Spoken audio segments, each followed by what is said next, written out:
Good evening, everyone, and happy holidays. My name is BJ Hollers, director of the Chippewa Valley Writers Guild, and I want to welcome you to Joy to the Word 2020 edition. While we are not all sharing this beautiful space together as we'd hoped, I take some comfort in knowing that you're all safe and sound in your homes. And you can take comfort in knowing that you can mute me anytime you like. And that concludes the humorous portion of this evening. A big thank you to Pablo Center for having us as part of their Pablo Stream series. We are profoundly grateful for the partnership. Thanks too to the UW Eau Claire Foundation for their support, as well as the support of our donors. Now then, are you all ready for some songs, some stories, and some visuals too? Because tonight we've got all of it. Music from The Nunnery, visuals from Eric Elstron, and stories from 4 fantastic storytellers and poets, all of whom I will introduce now and who will appear as if by holiday magic directly into your screens momentarily. The Nunnery will be providing music throughout the evening, both within the stories and between. Eric's visuals, too, will remain a through line throughout the evening. In a moment, I'll share my own brief piece, followed by our main attractions.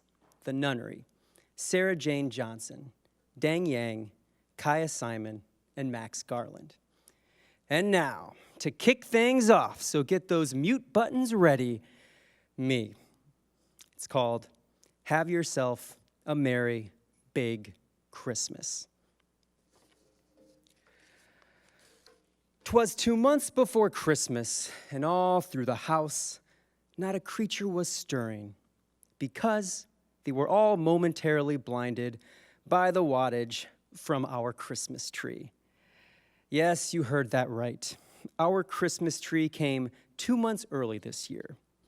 On November 1st, as the rest of Wisconsin leapt back an hour for daylight savings time, our family leapt forward a month ahead as well, at least as Christmas decorations were concerned. A few neighborhood jack-o'-lanterns still burned bright as we untangled Christmas lights. The children's Halloween pails were swapped for stockings, pumpkin spice gave way to gingerbread, and Vince Guaraldi's soundtrack for It's the Great Pumpkin Charlie Brown was paused so that we might play instead his soundtrack for A Charlie Brown Christmas. A few houses away, a lawn overflowed with styrofoam tombstones, while ours showcased an inflatable Frosty. Halls were decked, trees were trimmed. The children and I engaged in a lengthy discussion about whether partridges actually lived in pear trees, and at last, the transition between the seasons was complete. All of which is to say, we made pretty good use of that extra hour. But all joking aside, it's been a pretty rough year, which is why my wife and I decided, for the sake of the children, of course, to become those people, those overzealous worshipers bowing before the altar of Santa Claus and claymation holiday specials and Mariah Carey renditions of All I Want for Christmas Is You. We were desperate for any opportunity we might manufacture to bring good tidings amid these COVID-ravaged times. Why slurp a hot chocolate with one marshmallow, we reasoned, when the mug has room for 2? Of course, there aren't enough marshmallows in the world to cure what ails us, but that doesn't mean we shouldn't try. Truth is, we all have our coping mechanisms, though perhaps mine is the oddest of all. Stringing so many lights around the Christmas tree that its brightness rivals the sun. Yet we all do what we can, because doing something feels better than the alternative. So we smile, don our holiday sweaters, and lift our eggnog high. This year, my one and only Christmas wish is that by the holiday season, the world seems a whole lot brighter. May we all find light wherever we can, in the glow of a menorah or Kwanzaa candles, or the inflatable Frosty taking up residence in our lawn. This year, let's not settle for a merry little Christmas. Let's make it a big one. Why slurp a hot chocolate with 2 marshmallows when the mug has room for 3? Ladies and gentlemen, The Nunnery.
How are you?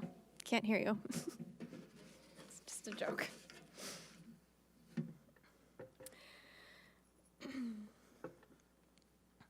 One of my favorite musicians once said, or rather sang, "Compare where you are to where you want to be, and you'll get nowhere." Sure, this makes sense physically.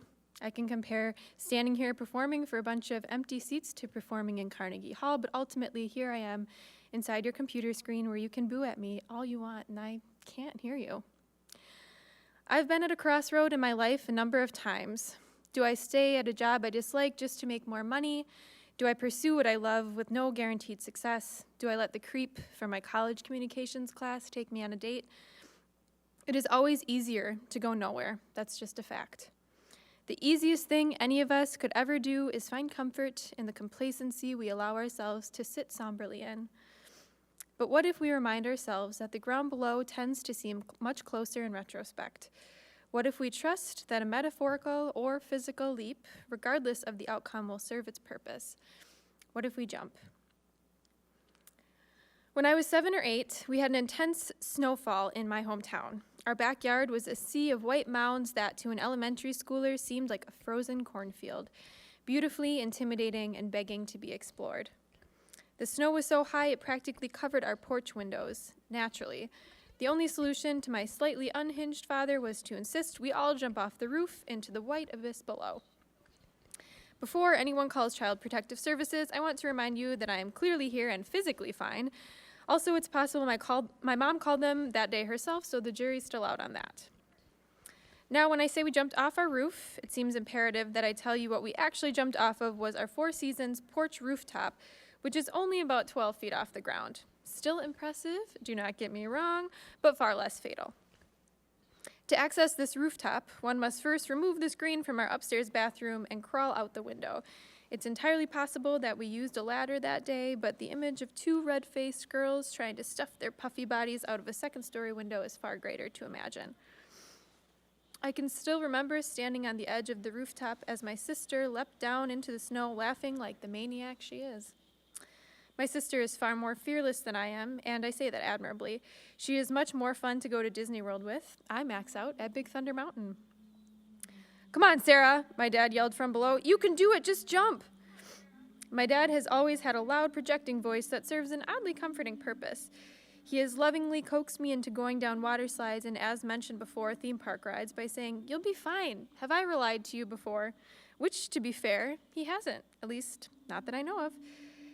As a fully functioning adult with a mortgage and my very own health insurance, I would still probably need my dad's pep talk before stepping foot on any really rowdy fair rides. I stared at the snow below me and watched my sister impatiently wait for me in her 90s neon snow pants. She, again, always the more daring one, the obvious older child, had jumped without hesitation. I have always envied her ability to not think and just do. Even now, I look to her for upfront advice. She's my first call when I need the facts laid out, or someone to remove the curtain and sugarcoating and give me the honest truth. Impulse and overthinking, two kids cut from the same thread with a very different approach to life. The person I looked up to now below me, rolling her eyes and dramatically sitting down in the snow with arms crossed. For those of you wondering, yes, my mother was a participant in this adventure as well. She did not jump off the roof, but she did watch from the screenless window, anxiety radiating off of her like a space heater on high. As with many of my dad's offbeat adventures, she was happy to sit on the sidelines, intermittently yelling, "Mark!" when she questioned his sanity. It's likely that maternal instinct I've heard so much about, but have no personal experience with, was kicking in. A voice of warm reasoning in a world that can get so chaotic. My mother's stern voice, a voice of reason never going unnoticed. I don't think she would let it. I suppose this is one way I fell right between my parents' traits, cautiously seeking adventure from the sidelines. This was it. This was my moment. My sister had lost her patience, my dad had all but lost his voice, and I could feel my mother wanting to pull me back inside. One cold, deep breath in, and I launched myself onto the polar pillows below. The grace of my landing left something to be desired, but I was on the other side. I had let gravity take its course. As with most things in life, the scariest part was the moment before the fall. The shaking knees, the worst-case scenarios, all overshadowing the outcome. I'd like to tell you this event was just as metaphorical when I was a kid, but the reality is it was just another winter day in Wisconsin. But now that I'm a little older, I can tell you how easy it is to overthink, to stand on the edge of a roof and feel like your boots are full of lead. To know what lies below is more than willing to catch and cradle you, and yet you stand still. I think about my father wanting me to feel the exhilaration of free fall, my mother reminding me to take my time, go at my own pace, and my sister, in the nicest way possible, telling me to piss or get off the pot. Sometimes what seems as easy as one singular step is really the complexity of how to know what you are doing is right. So, the ultimate question, how do we know when to jump? Sometimes we don't. Sometimes the story we are left with is the one from the window, the jump of someone else brave enough to do it.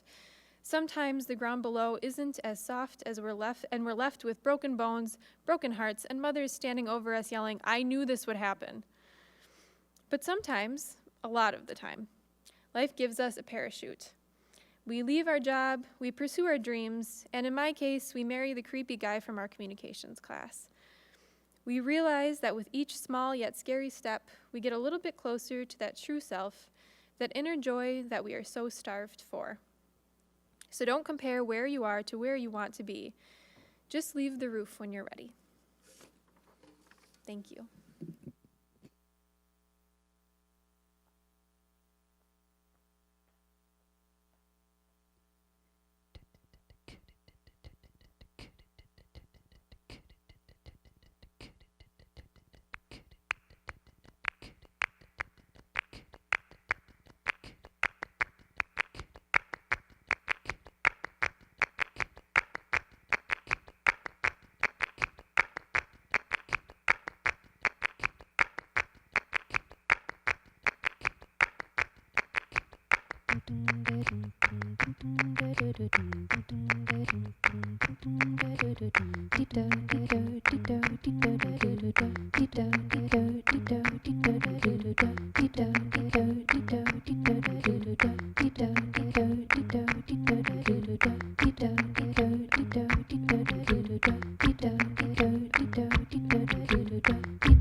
This piece is titled Light, Bright, Liberation.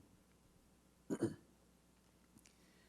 was a cold, snow-covered December morning in 1988. My mom shook me awake and quietly pulled me out of bed, careful not to wake my siblings who slept beside me. She carried me to the living room and helped me get dressed as I stood there, wondering what time it was. In a matter of minutes, I was dressed, but the fog of sleep still lingered. "What are we doing?" I asked my mom. "I'm still tired." My mom responded in her typical impatient response when I asked these questions. "We're going to run some errands." I thought to myself, what's going to be this time? What, am I going to the post office? The grocery store? Talking to the landlord? In the car, I objected. I complained and I whined about how early it was. I wanted to go back to bed. These were typical mornings, though, often being dragged from one errand to another without any prior warning or clue as to what to expect. Impatiently, my mother relented and told me that we were going to a place called the Salvation Army. And at that moment, I was fully awake. That was something different. It was new. It was out of routine. And satisfied my curiosity, she quickly added, "And there'll be toys there, too." Looking back on this experience, I would later learn that we were driving to the Salvation Army for their annual free food, clothes, and toy distribution event.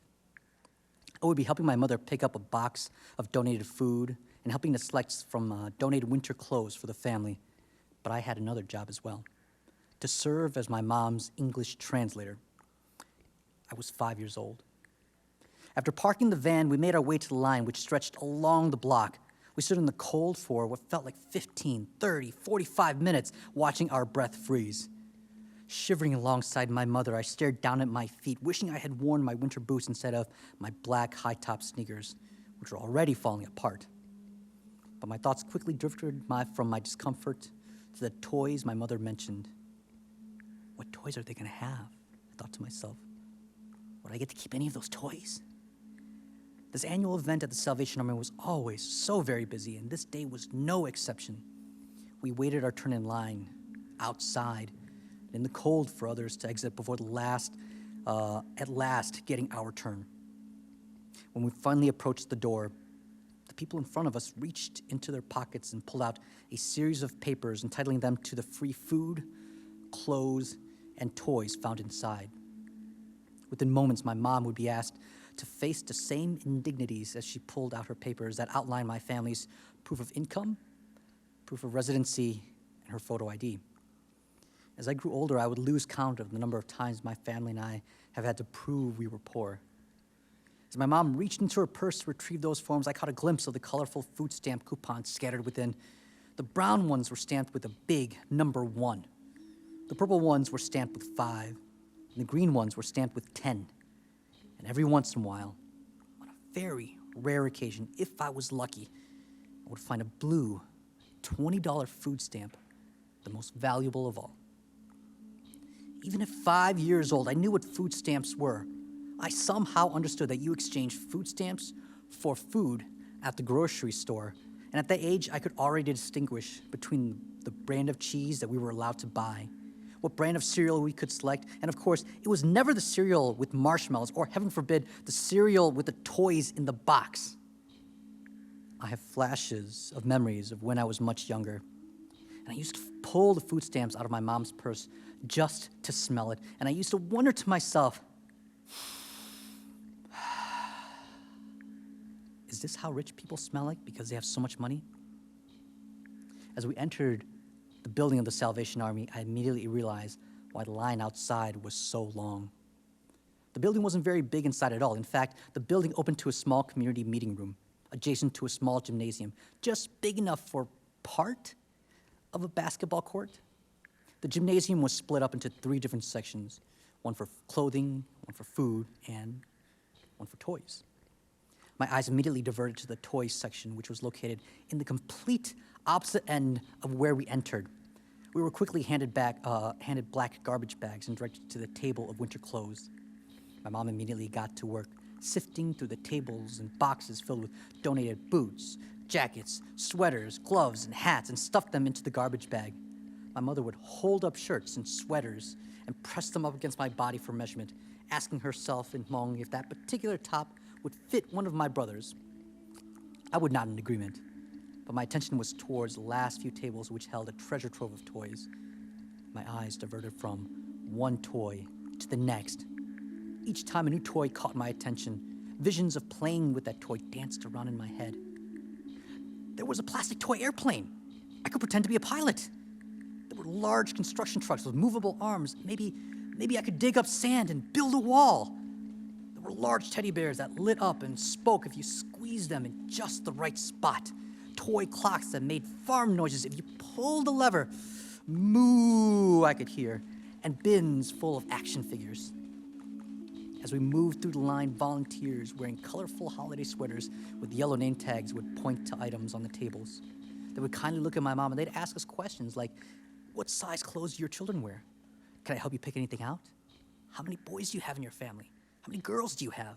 What color clothes do you think they like? My mom would look at me after each question. Translating for my mother was nothing new. As a very young child, I translated phone calls, permission slips, and even at my own parent-teacher conferences. And over the years, it would evolve into tax documents, health insurance, and billing. I should have seen this skill as a point of pride. But honestly, at the time, more often than not, it felt like a burden. It felt like work. And that day was no different. It was even worse as my impatience was building up. I repeated what the volunteers asked to my mother and Mong, and I responded back in English with what my mother told me. My mother's head played ping pong as it went from the volunteer back to me and back to the volunteer. making our way at an agonizingly slow pace through the line. I was eager and desperate to get to the toys. I tugged at my mother's sleeve and I asked in Hmong, "Nie, chichoma! Mom, hurry!" My mother disregarded my eager objections and continued to fill up the garbage bag. She handed me a corner of the bag and directed me to hold it open wider so she could add more items to it. My patience was wearing thin. There were already people standing at the toy table. That toy airplane that I was looking at, it disappeared into someone else's black bag. The Ninja Turtle game was dangerously close to an item that someone was observing. I held my breath as more toys were being selected and taken off the table, and each time, a toy dream shriveled and disappeared. So as the next volunteer asked us, "Do you think your kids would like these gloves?" My mom looked at me, and I said to her, "They want us to hurry because there are a lot of people waiting in line behind us." My mom picked up the pace. We quickly finished filling our bags of clothes, and the food pickup was fast because they were already pre-boxed with a variety of the absolute finest, hand-picked, non-perishable food items that were donated from our community to the Salvation Army. Cans of corn, string beans, blocks of government-issued cheese the size of my head, and a tub of lard were some of the items found in that box that day. Finally, with our garbage bags full of clothes and our box of food, a volunteer kindly ushered us toward the table of toys. I looked at my mom's face, and I knew what she was thinking already. My mom was the type of person who walked with grace and humility. She held a quiet confidence that I never understood nor could ever replicate. Her priorities to that day were simple: clothes and food. That was it. And even if she wanted to pick out toys for the kids, she would have just chosen one or two items from that table of donated goods that the six of us siblings would have to have shared. She was the type of person that would look at those toys, and the first thing on her mind would be, "There's a long line of people behind us. Let's save some toys for them too." But no, not today. I thought to myself, I was getting my own toy today. The volunteer looked at my mom and said, "Please take only one toy for each child in your family." My mom turned to me, waiting for my translation. I said to her in Hmong, "Mom, you have to take one toy for each child in your family." As we finally approached the toys, the volunteer handed us a bright cellophane bag that we could use to put our selected toys into. It was the most beautiful bag I had ever seen. Bright, reflective, and with red and silver stripes running from end to end, unlike the black garbage bag, which I immediately left on the gym floor near the toy table. Where do I start? What should I take? All the excitement and tension building up from that moment paralyzed me for a moment. I didn't know what to do. This had never happened before. I get to pick. Me. I eagerly grabbed an action figure, but no, I decided it was too small. Then I grabbed a board game, but after I shook it around a little bit, I realized that it didn't have all the pieces in the box. I picked up a construction truck, but the arm was a bit loose. There were so many choices, I just couldn't decide. I slowly made my way around the table, taking my time to hold up and study each item, hoping that something would eventually really pique my interest. My mother, on the other hand, was eager to leave and quickly grabbed a few dolls for my sisters, a toy cash register here, some figurines, and some board games with shiny objects and missing pieces for my brothers. "Chichoma," she said to me, "hurry up." There was an urgency in her voice. I've heard that tone before, and I knew she was serious. So I ran over to the side of the table and I grabbed a Light Bright, which is a light box with colored pegs that allowed you to create different images through patterns. And it felt right. It felt perfect. I handed my Light Bright to the volunteer to place it inside the bright, shiny cellophane bag. While walking back to our minivan, I held a toy tightly in my arms while my mother and some volunteers carried the black bags of clothes and the box of food into the van. My mind was racing with the ideas about all the fun ways that I could play with the toys. I imagined making maybe a boat or maybe a clown with those colored pegs with the patterns. And best of all, I had chosen it. Not my mom, not my dad, not a piece of paper. I got to pick. It was the first time that I could remember that I had the choice, and it was mine.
This story is called Sing Along. On our last New Year's Eve together, the air was cold enough to take your breath away. My then husband and I were braving the cold, pulling into the driveway at Beaver Creek, a nature preserve in the woods outside of town, and this year's venue for our New Year's Eve party. My friends and I started our tradition of throwing a big party at the turn of the millennium, when Y2K was supposed to wreak havoc. If the world was going to end, we reasoned, we wanted to go out together. That year, as 2012 tipped over to 2013, it wasn't the world that was going to end, it was my marriage. "The snow is sparkly," I offered as he parked facing a pine tree with weighted down boughs. "That's what happens when it's this cold," he said, opening the car's back door and reaching for his saxophone. I heard the cold snow squeaking under his steps as he walked ahead of me. If we had ever been like magnets, in the past months we had flipped to the wrong poles, aware of each other's presence but unable, unwilling to connect. Entering the main lodge, I saw we were the last to arrive. My friends cheered from their seats at the long cafeteria table as we stepped inside and quickly shut the door against the cold wind. Katie grabbed the salad bowl I was carrying as she led me into the industrial kitchen. She pointed at the buffet line they'd set up. "We get to eat off cafeteria trays, just like kids." She took the salad with her to pass around at the table. I heard John directing my then husband to add his saxophone to the music area set up for later. Most of us could play instruments and carry a tune, and making music together had been part of our tradition since the beginning of our friendships. "We'll show this place what a real sing-along sounds like," John said, reminding me that this lodge was more likely to be filled by elementary school kids than by New Year's revelers in their early 30s. "And hey, there's plenty of room for dancing." I looked around the big empty room and felt the wind creeping in through the cracks around the doors and windows. "Dancing will keep us warm, too," I said, hopefully. I went back to the buffet line to put some food in the divided compartments of the tray and joined everyone at the table, pretending I hadn't lost my appetite weeks ago. As my friends chatted like normal over dinner, the more I realized how abnormal I felt. I was trying to pretend that everything was fine. I was sure that the glass eyes of taxidermy animals that lined the walls of the lodge could see right through my act. My attention got caught by an enormous set of antlers, and I hopped away from the table and walked closer to the elk rack mounted on the opposite wall. My then husband followed me. "Hey," he said, "I want to try something." Uncertain, I raised my eyebrows at him. He pulled his phone from his pocket. "That elk needs a face. Stand there and bend your knees just a little bit." He crouched and lined up the shot so that the antlers grew from my temples. "Make an elk face," he said. I did my best 1,000-yard stare as he snapped the photo. He turned around the phone to show me, and as he did, I saw a text message notification banner slide down and then disappear. Despite his angry denials, it was clearly not over between him and the violinist. Stung, I walked away from him and joined the group huddled around the wood stove. Long before there was this violinist, there was a clarinetist, me. I met my then husband in the symphony band during our first year in college. We didn't start dating until after we'd both graduated, 5 years later. He was the jazz playing band director, currently diving into a graduate degree in orchestral conducting. I was an English teacher who played clarinet for fun in community band. 8 years into our relationship, we'd both left our teaching jobs to move to Illinois and go to graduate school full-time. As he'd become more of a conductor, I joined him for performances of opera, string quartets, and symphonies. Amid all of this serious musicianship, I'd shown him to appreciate, or at least tolerate, the power of less complex folk music when it accompanied good lyrics. After the trays were rinsed and the leftovers tucked into the commercial refrigerator, the guys fired up the amps and guitars and had begun working through familiar favorites like Tangled Up in Blue and This Land Is Your Land. As the night went on and the drinks flowed, they swapped instruments and the music became more experimental. The harmonica and banjo attempted to trade 4-measure solos while the guitar and bass and saxophone vamped over some bluegrass song. The rest of us stuck nearby the wood stove to stay warm and talked over the noise. "I think I've decided to stay in grad school and keep going for my PhD," I shouted toward my friends when the loud music abruptly stopped. "Does that mean you'll be an English professor someday?" Valerie said. "I hope so," I replied. "I'm not sure how all that works, but I have 5 more years to figure it out." What does that mean for him? Katie asked, nodding her head in the direction of my then husband. I shrugged. Thankfully, the musicians had negotiated what to play next, so I wouldn't have to answer more questions about our future. I heard his tenor sax play the chorus of a song by Dar Williams, one of those folk songs I'd shared with him. And then I heard my then husband's voice over the amplifier. Kaya, you're needed over here. He said I was needed over there. I turned and saw him beckoning me. I didn't usually join in during the jam sessions. But that night I began the slow walk toward him, away from my friends at the wood stove, and stopped in front of him. I called this tune because I know how much you like it, he said. I took my place at the mic. Ever the band director, he counted it off, played some riffs on his tenor, and gave me the big nod when I was supposed to start singing. I've never had a way with women, but the hills of Iowa make me wish that I could.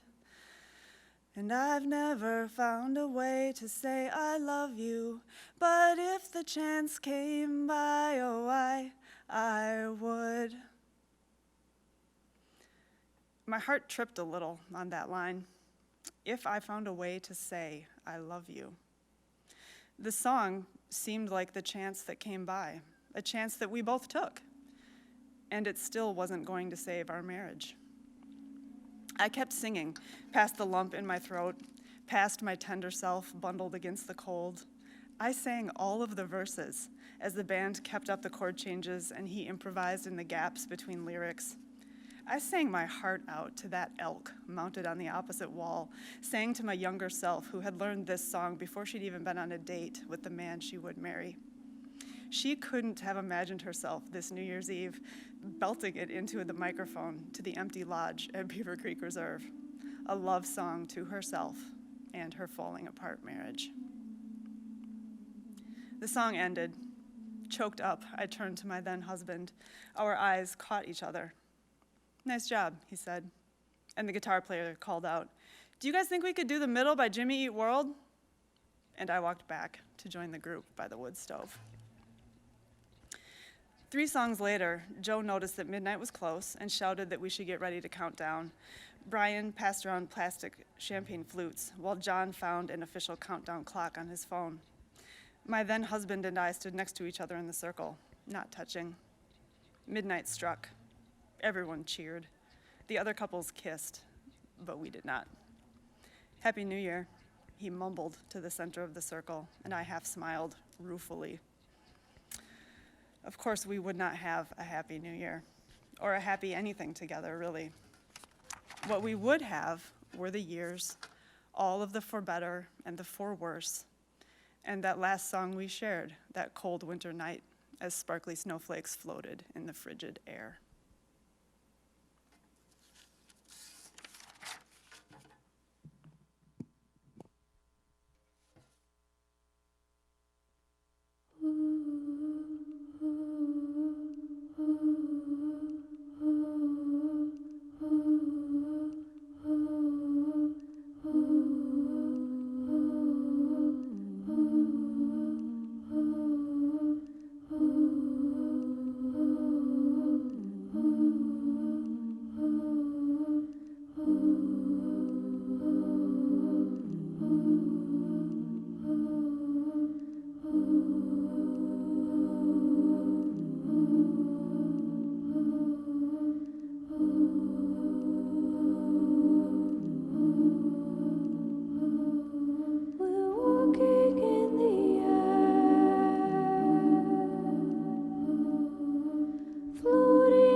Years go by like dreams.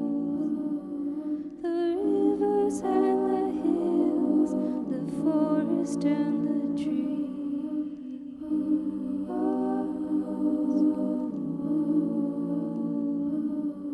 We're surfing in the air. We're swimming over frozen sky. We're drifting over icy mountains floating by. Oh no,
That beautiful song, Snowman, got to me.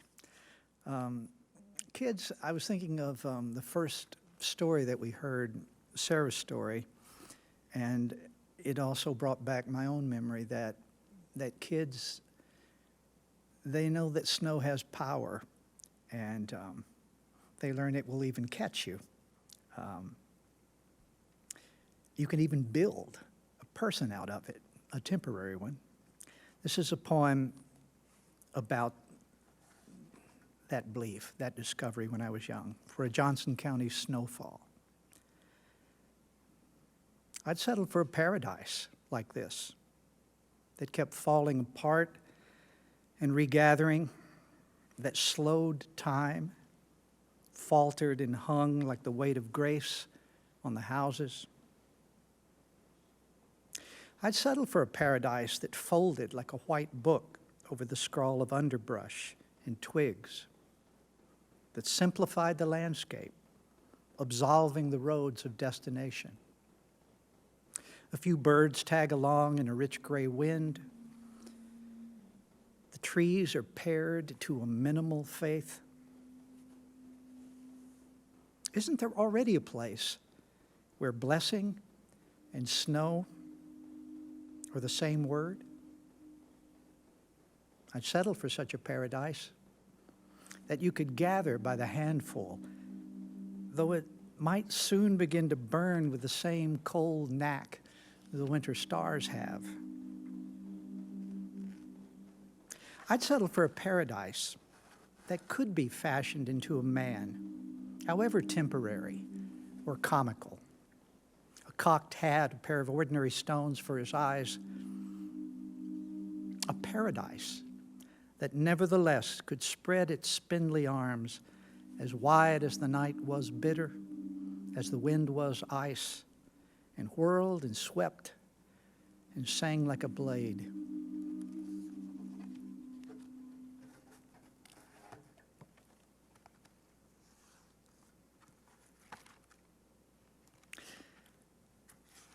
And Dang's story reminded me of something else about childhood. Though the mother in the story knew what was needed, what was necessary food and clothing, the 5-year-old in the story knew the third thing that was necessary and had to figure out how to get it. And it was joy, brief and fleeting in spite of hardship. They reminded me of another poem.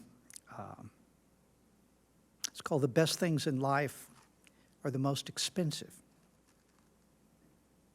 Grass, for instance, which shines with the wet light of morning and lines the bottoms of small baskets in valleys, costing all the way from the center of the sun, photons pinballing their way to the unfurling corona and then smack into the sheen on the face of the grass. And kissing, which cost approximately a fortune and stirred up chemistry and repercussions, betrayals and strollers and sonetry, and then all those shopping days until remorse is done. And snowfall, which is the bread of heaven, though broken by the time it gets here, but lovely when wind-carved and shattered into spectral bits by low angles of light. And then training the pine branches to balance the snow, all expensive. And music, which took millions of years of birds and wolves and longing to learn. And true love, which cost an arm and a leg in imagination alone, not to mention the sexual appliances like cars and shoes and well-appointed lairs. And words that well up and want to be, but nerve is missing and must be hunted up and down the corridors of the spine, separated out from the more plentiful cut-rate words that shine a little, but soon wreck or stick or cease to console. So expensive, hardly less than unaffordable, are the best things: time and memory and forgetting, water wearing over rock it took half the life of the planet to form, and wishing you could hear it all more deeply and longer, and also silence.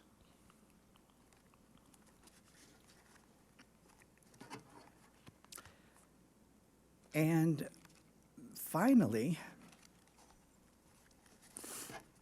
though it's hard to follow a poem that ends in silence, but finally, if there's one thing that you can follow that with, it might be in this poem. Listening to Kaya's story, I realized that celebratory seasons, holidays, Hanukkah, Christmas, Kwanzaa, the New Year's, are often the loneliest times. This year in particular, that could very well be the case. Many of us will be spending those days alone. Often the expectation of happiness and family and all of those things rises to such a fever pitch. When you don't feel it, you feel strange and abandoned. So I liked that story because when you hear a story that's sad, that has heartbreak in it, it doesn't necessarily break your heart. It just lets you know you're not alone. There's a kind of comfort in that. So this is my story. A couple years ago, I'm sitting at my desk here in Eau Claire. It's really cold. Sun is not quite up. I hear on the radio that it's 10 below. Not terrible by Wisconsin standards, but I'm originally from Kentucky, so it's impressive to me. And I turn on the computer to see, even though I know it's 10 below, I want to know what it feels like. According to the computer, it's 10 below, and it feels like 10 below, which is inadequate in terms of illuminating what 10 below really feels like. So I give myself the poetic assignment of walking out standing there for a while as the sun's rising and figuring out how to write a poem about what 10 below sounds like. And the strange thing about it is that was my purpose, I thought. But by the time I stood out in the cold for a while, came back in, the title of the poem changed. So this is called Joy. Just to know how it felt, I stood under the red pine. It was 10 below and the sun not quite up and the moon not quite down, and the air so cold you couldn't call it cold anymore, but sort of comical on the intake. And the lungs were like, are you serious? The three-pronged tracks in the snow belonged to creatures no longer of this earth. The paw prints as well were the only traces of what we'd once called rabbits when such things bounded from the shrubberies. And the light, which began to climb the rim of the horizon, appeared stunned, like ancestors in old photographs seem stunned.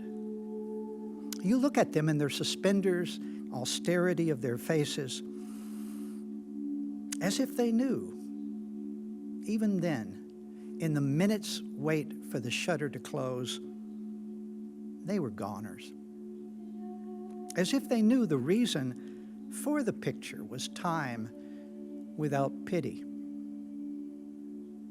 So, I stood under the red pine, took a few more breaths from deep in the glacial instant of my one and only life, which hurt a little,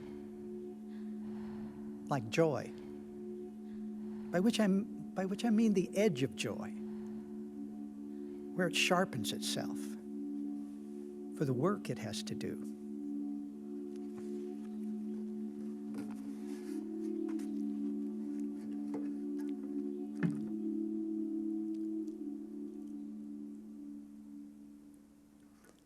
One shouldn't really say too much after a poem, but I did want to make a point that I grew up in a time and place where joy and happiness and paradise came at the end of travail and trouble and suffering. And you endured all of that, and then at the end, the reward was joy. It's very strange to me how my own poem allowed me to think that maybe I should reverse those two. That maybe joy is not the reward for the troubles that we're suffering through right now, unprecedented, but maybe moments of joy, maybe the edge of joy. Maybe that is part of the vehicle by which we survive. One other thing, all of the poems had snow in them and cold in them.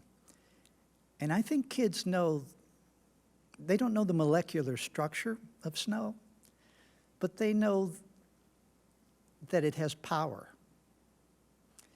Snow has a secret, that those beautiful flakes that fall, the ones that were evoked at the end of Kaya's story, those 6 prongs that go out in all sorts of fern-like and star-like arrangements.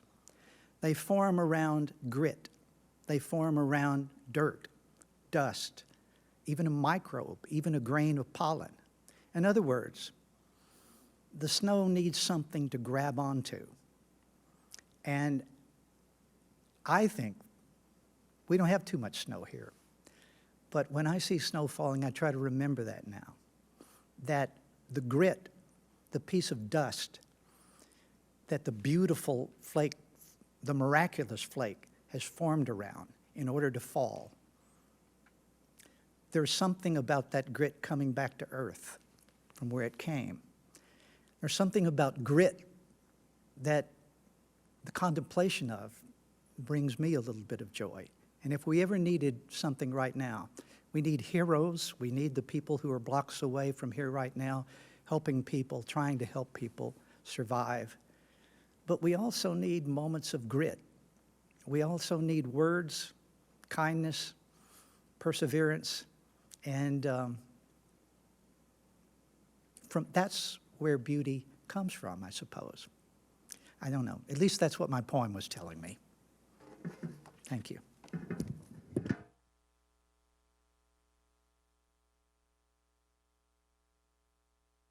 Wishing you all a warm and safe and joy-filled holiday season. Thank you, and good night.